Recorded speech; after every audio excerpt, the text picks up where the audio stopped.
I'm Lacey and I'm going to show you how to make a zombie today. We have our scar wax, liquid latex, our cream palette, toilet paper, cotton balls, setting powder, primer, oil, alcohol paints, alcohol, thick blood, runny blood, brushes, beauty blenders, and a spatula. Here I'm just applying the primer to my face. That helps to set everything and hold the makeup in place longer. Helps it to blend. And now I'm gluing my eyebrows down. The purple works better because once it's dried, you can't see it anymore.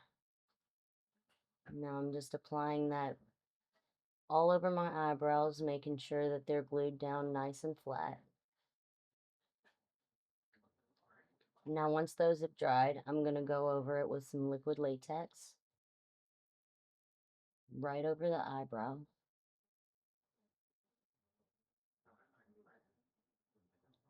Now I'm going in with my scar wax.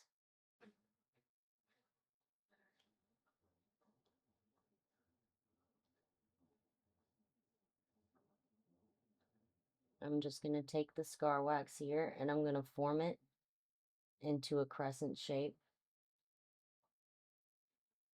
to go right over my eyebrow. And I just stick it in place just like that.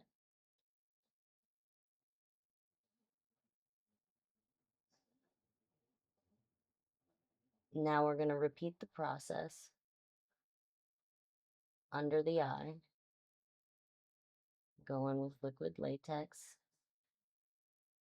and some more scar wax,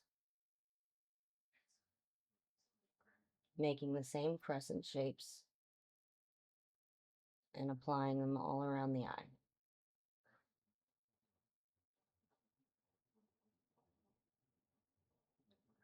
Now you're going to take your oil and your stippling brush or your stippling sponge, and you're just going to stipple it into the skin just to kind of blend everything together. And you're going to use the oil to smooth it out.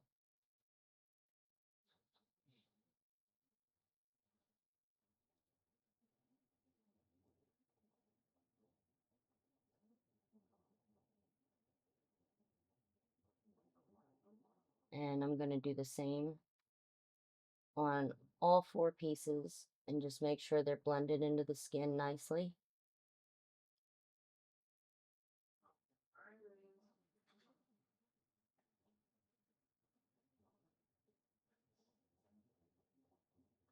This part takes a lot of work, but it turns out really good in the end. And there's Max. Hi, Max.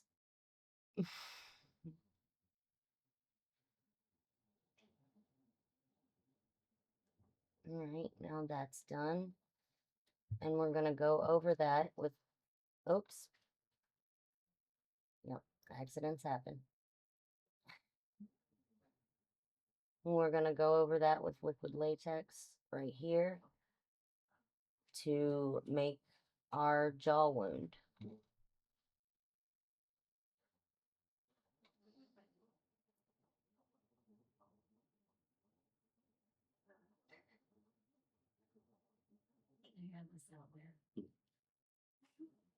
Now you take 1-ply toilet paper. 1-ply is really important because 2-ply will fall apart on you.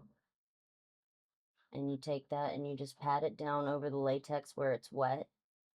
And then you go over the area with more latex. And this takes time, but you want to take your time with this process because it can get really messy if you're not careful, and it will tear the toilet paper, so you want to really take your time. And you go over with 2 layers of toilet paper, and then a final layer of liquid latex, and then once you let it set for a few minutes, it should just peel right off.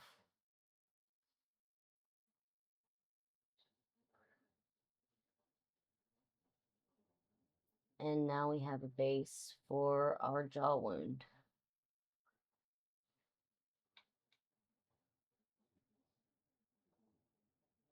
And now the teeth. These are optional. I just had some teeth and I wanted to use them. So we're going in with more liquid latex here. And we're going to take these cotton balls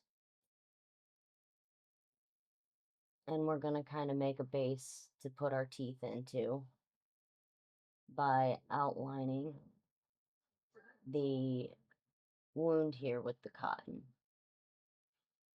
And we're just going to soak everything in liquid latex so that it's nice and sticky.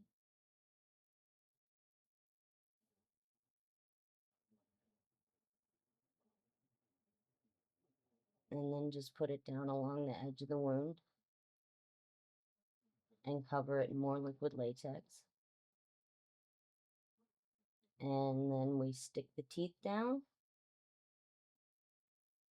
And I had a little bit of a problem with some of these teeth, but I eventually got it to work by sticking another layer of liquid latex and cotton over top. And that helped the teeth to stay in place.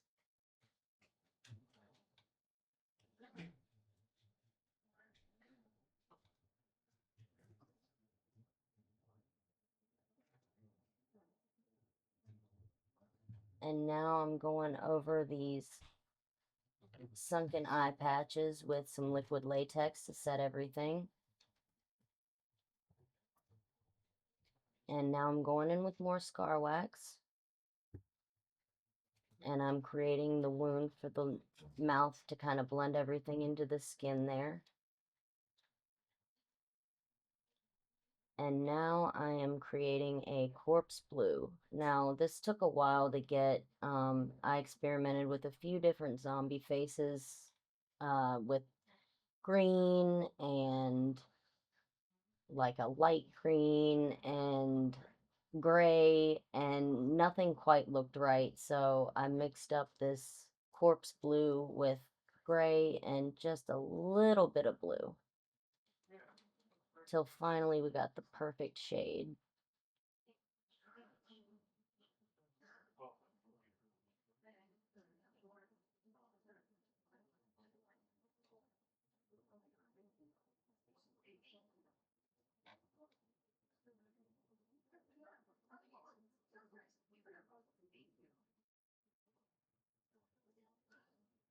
And now I'm going in with this kabuki brush. You want to take the kabuki brush because this has really full coverage. You can get a lot done in a little bit of time with this kabuki brush. It really spreads the makeup on there.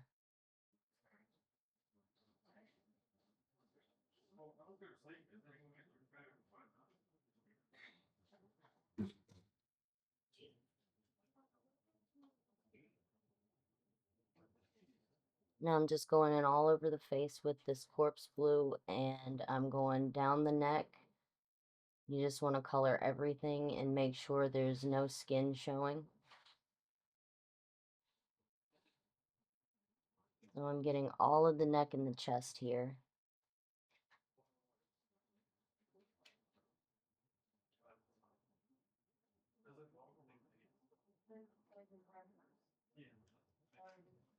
And now I'm contouring with this black right under the wound.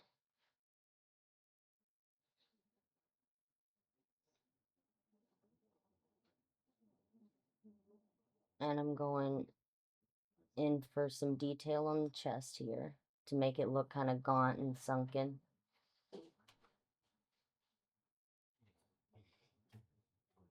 And you want to make sure you have good lighting, because I didn't have great lighting right here and it made this really difficult. Now I'm going in to the jaw and I'm just kind of darkening this to make it look hollow. I'm using a super thin brush right here to get into those fine cracks and just kind of make sure that no spots are left untouched.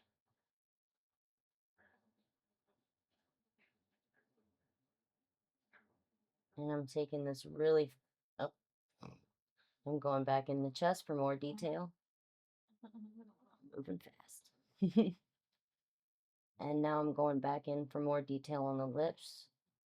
Make sure everything is all colored in and nothing looks skin tone.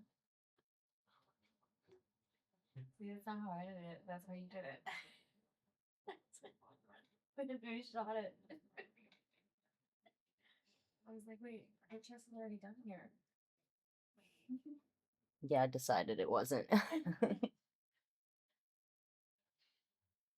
Now I'm just going in around the teeth and kind of coloring in everything.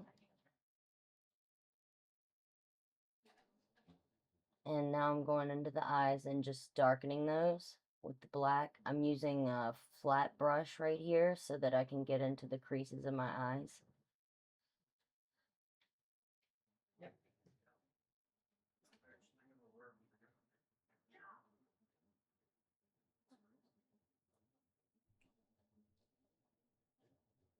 And I'm just going along the crease of my eye and following the natural crease and coloring that all in black. Now I'm going back for some more fine detailing on the jaw here. Just kind of coloring it in with some red. Just giving attention to the little details is really important. Now I'm going in under the eyes. And now I'm coloring it with this kind of brownish purple color to kind of give it that gaunt, sunken look.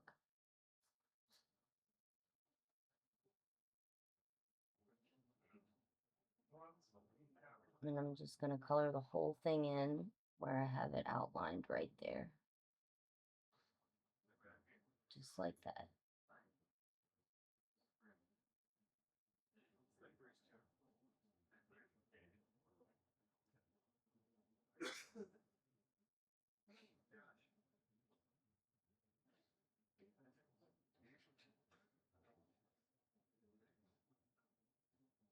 And now I'm going in with my thick blood. This is some of my favorite stuff to play with.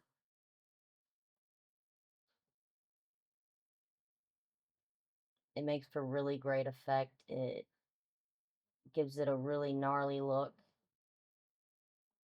And I'm just kind of taking this and placing it wherever I think it looks good. Just kind of coloring in some of those areas and just filling everything in with the gore.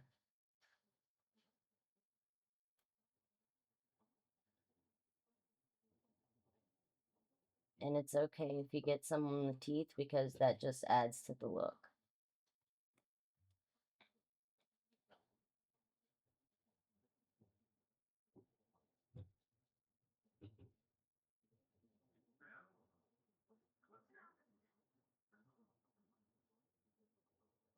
And this thick blood is really good. It stays in place for a long time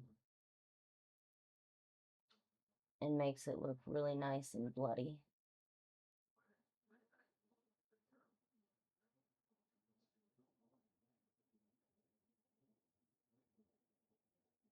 And now I'm just going in and just kind of stippling this brush across my face to kind of give it a splattered look.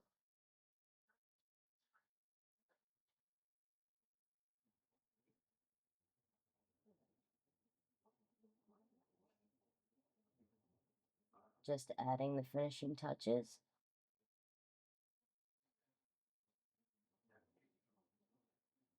And I'm going to go in with one more type of blood here to make it look like it's still dripping and runny. And I'm going to take this brush and just kind of drag the end of it down so that it gives it kind of a dripping effect without me having to drip it and make a mess. And this is the final look.